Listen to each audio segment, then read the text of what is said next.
as well stay and plague you a little longer. You can bear it.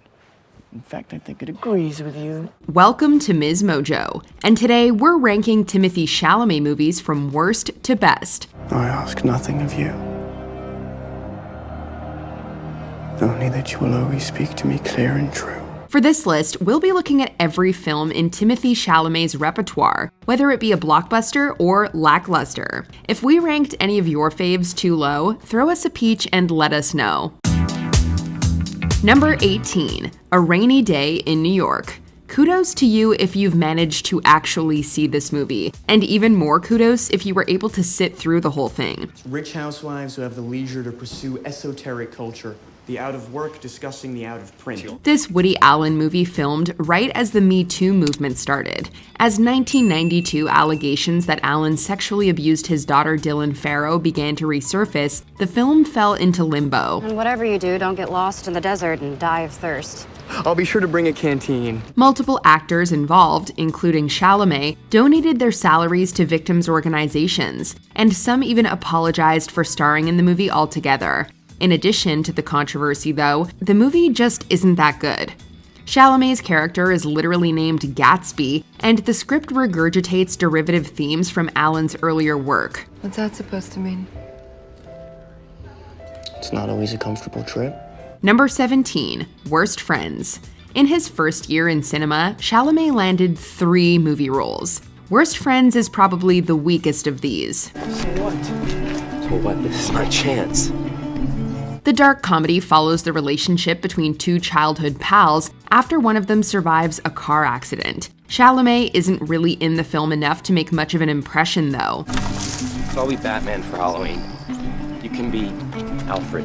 Alfred? Yeah. Well, why not Robin, his sidekick? Batman doesn't need a sidekick. He needs somebody to pick up his dry cleaning. He plays a younger version of a character named Sam, who is played by Noah Barrow throughout the rest of the movie. Chalamet certainly looks enough like Barrow for the role, and he's a cute kid, but he definitely doesn't really get a chance to prove himself here.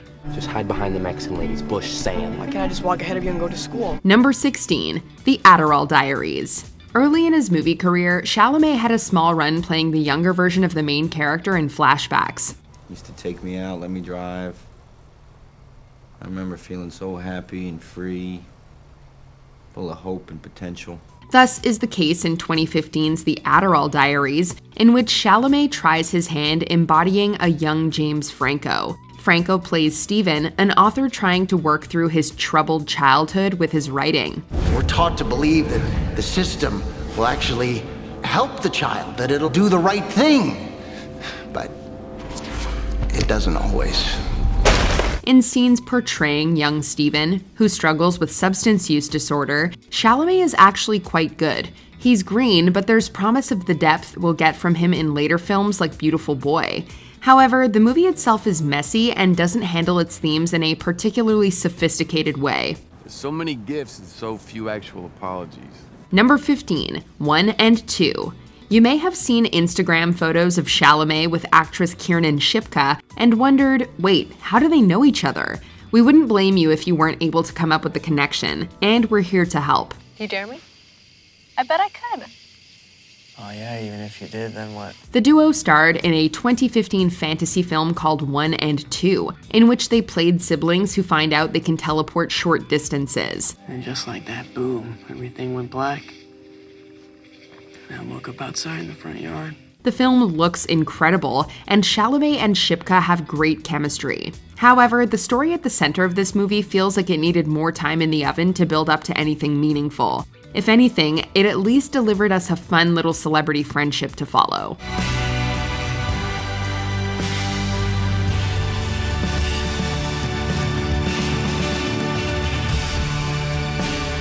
Number 14, Hostiles. 2017 is the year that Timothée Chalamet really broke out as a young star to watch. However, this isn't one of his better roles from that year. As a new arrival to Fort Bellinger, and quite frankly with someone with less than ideal experience, je sais pas pourquoi, I'm just curious why you choose me. Hostiles is a Western that features a stellar cast, with Christian Bale, Rosamund Pike, Wes Studi, and Jesse Plemons. Chalamet is a worthy addition to that group, and the film is actually quite good. Captain, what happened?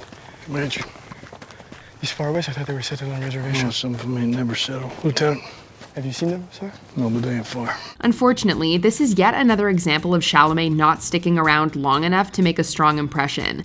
His character, Private Philip Desjardins, receives limited screen time, and most of the heavy lifting in the story is left up to Bale. Number 13, Love the Coopers. There's not much we love more than an angst-ridden teenage Timothée Chalamet character, but this Christmas movie didn't quite hit the mark. In spite of this, he arrived at the mall vowing he would kiss Lauren Hesselberg once and for all, or die trying. Love the Coopers falls towards the beginning of Chalamet's career and doesn't give him much to do in terms of acting, or anyone else for that matter. You would think that a cast containing Diane Keaton, John Goodman, Ed Helms, and Marissa Tomei would demand a better script, but alas, we can't always get what we want. He doesn't smell that bad, okay? You smell a little bit, but not that bad. Smell? Chalamet plays a lovelorn teen, which as we all know, he's quite good at. But his story gets shuffled to the side, and the screenplay is so devoid of holiday cheer, it falls flat as a Christmas movie as well. Oh, I made a mistake. You think? When I agreed to come here with you, that this whole thing is way too insane. Number 12, Don't Look Up. You know you've made it as a star when you stand out in an otherwise blah movie, especially among big names like Leonardo DiCaprio and Jennifer Lawrence. Well, in 2021, Chalamet reached that mark. I got this. I got it. Adam McKay's Don't Look Up is a satirical warning about the dangers of climate change that often feels too satisfied with itself to make any important statement. The best thing the film has going for it is its ensemble cast, including Timothée Chalamet. Going on a limb, but do you want to spend more time together? Like, maybe even get engaged or something? He plays Yule, a delinquent young man who befriends Lawrence's character as the world approaches its end. As Yule, Chalamet proves he can be funny, but also handles any emotional heft with his usual care. I found my own way to it, my own relationship. I'd appreciate it if you didn't advertise it, though. Number 11, Men, Women, and Children. Another star-studded cast, another movie that doesn't quite land. We could lose district. Who cares? Everybody cares. Everybody. In the case of Men, Women, and Children, at least the acting is up to snuff. The movie follows a group of teenagers and their families as they navigate an increasingly technological world. Chalamet plays one of those teenagers, along with the likes of Ansel Elgort and Caitlin Dever. Is she watching us right now? No, she just tracks me online. Our boy doesn't have too many scenes to speak of, but what he does have is quite memorable. In particular, one scene involving a fist fight between him and Elgort will probably live rent-free in our brains until the end of time.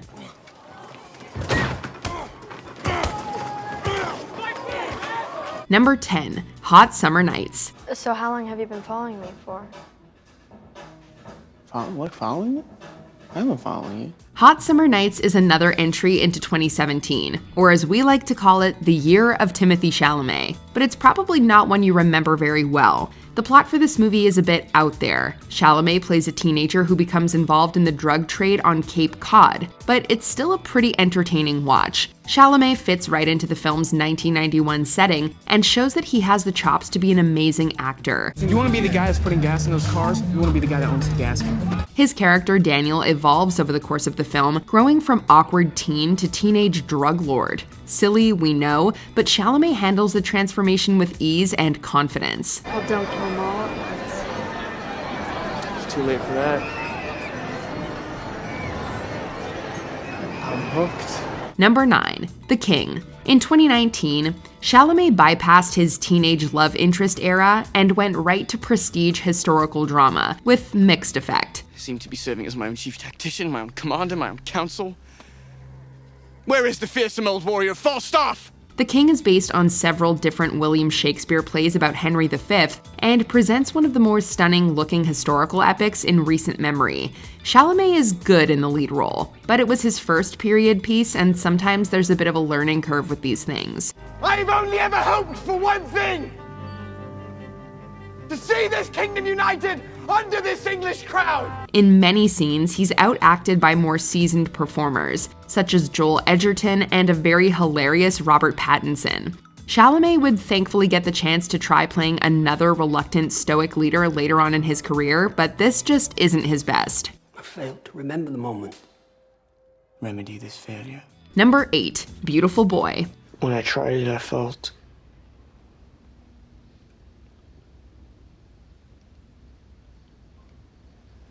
better than I ever had, so I just kept on doing it.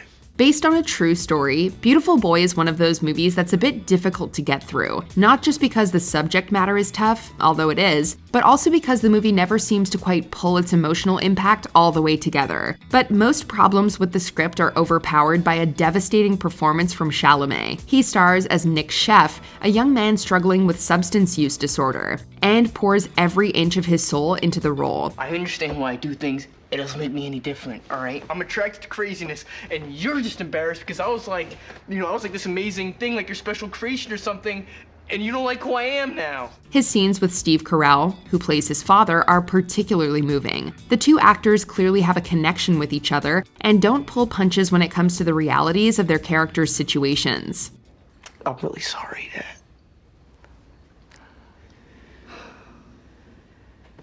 Nick, what you have, you're gonna find it again. Number 7, Interstellar. If Timothée Chalamet never starred in another movie after 2014, he would at least always get to say that he had a role in Interstellar. Dad!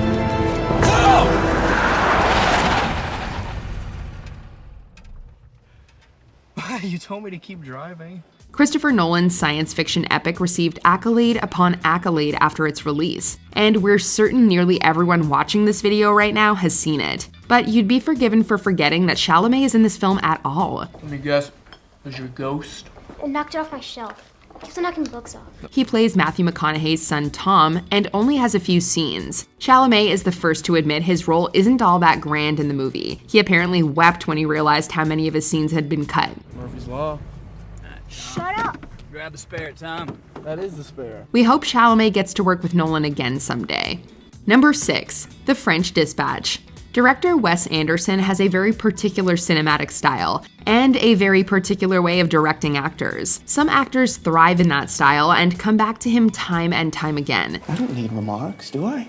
I only asked you to proofread it because I thought you'd be even more impressed by how good it already is. The French Dispatch is the only film that Chalamet has done with the famous director, but after that performance, we certainly hope he gets the chance to do it many times over. Revisions to a manifesto. Page 4, asterisk 1. Chalamet plays Zeffirelli, a student revolutionary who has a brief affair with a journalist played by Frances McDormand. Chalamet nails Anderson's manner of humor and dialogue with ease, proving he's able to evolve as a director needs. An invincible comet speeds on its guided arc toward the outer reaches of the galaxy in cosmic spacetime. Number 5, Dune. When Denis Villeneuve announced he would be remaking Frank Herbert's classic science fiction novel Dune, the expectations were high. Villeneuve more than met audiences' wants and desires in the visual aspects of the story, and he pretty much nailed it with the casting too. My road leads into the desert. I can see it. If you'll have us, we will come. Chalamet plays Paul, the heir to House Atreides and a reluctant leader type who becomes involved in a war. While Chalamet's particular brand of melancholy might not have lent itself well to something like The King, here it works perfectly. Your father's son, you are my son, you are the Duke. Paul Atreides. You know who you are. He plays Paul with nuance that feeds off his expertise playing teenagers. Paul has the same angst, the same immaturity, and the same lovelorn factor, just plopped in the middle of science fiction. Suppose I presented the Emperor with an alternative to chaos.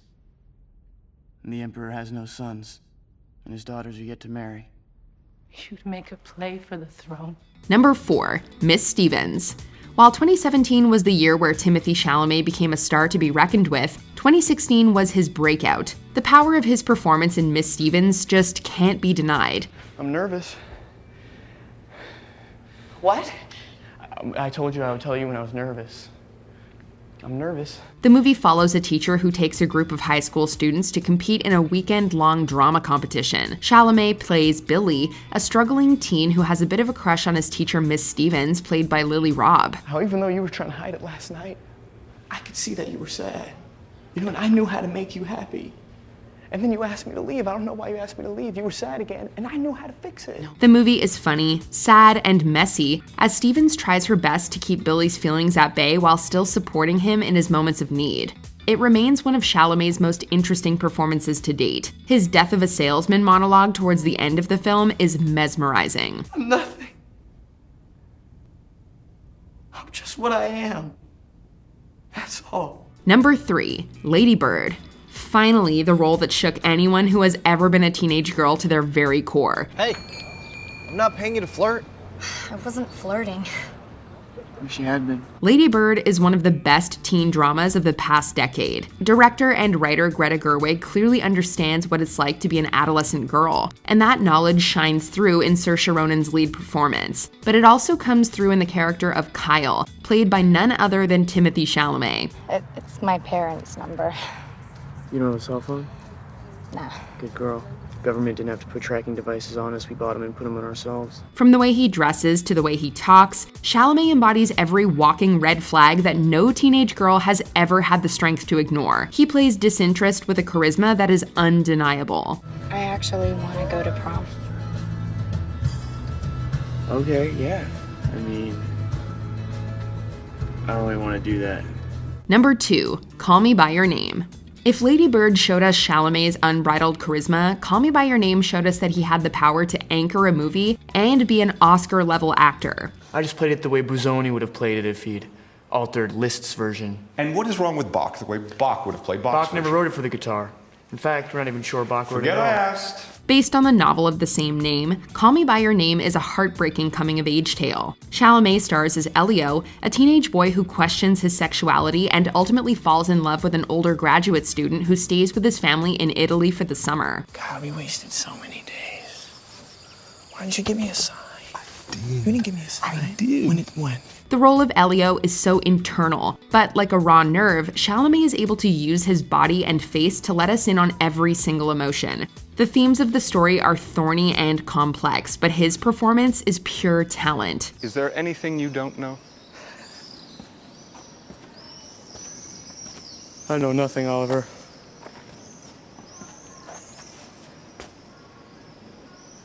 Well, you seem to know more than anybody else around here. Before we continue, be sure to subscribe to our channel and ring the bell to get notified about our latest videos. You have the option to be notified for occasional videos or all of them. If you're on your phone, make sure you go into your settings and switch on notifications. Number 1, Little Women. If there's one thing we know to be true in the world, it's this: Greta Gerwig knows how to use Timothée Chalamet in a movie.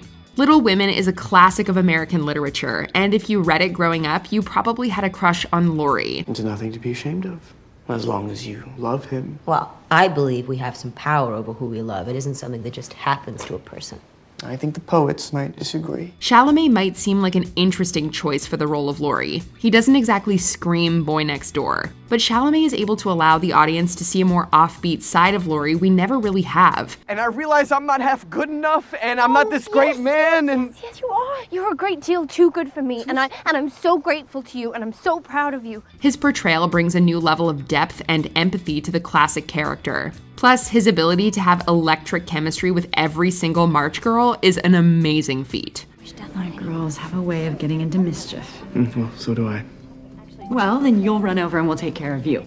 Do you agree with our picks? Check out this other recent clip from MsMojo and be sure to subscribe and ring the bell to be notified about our latest videos.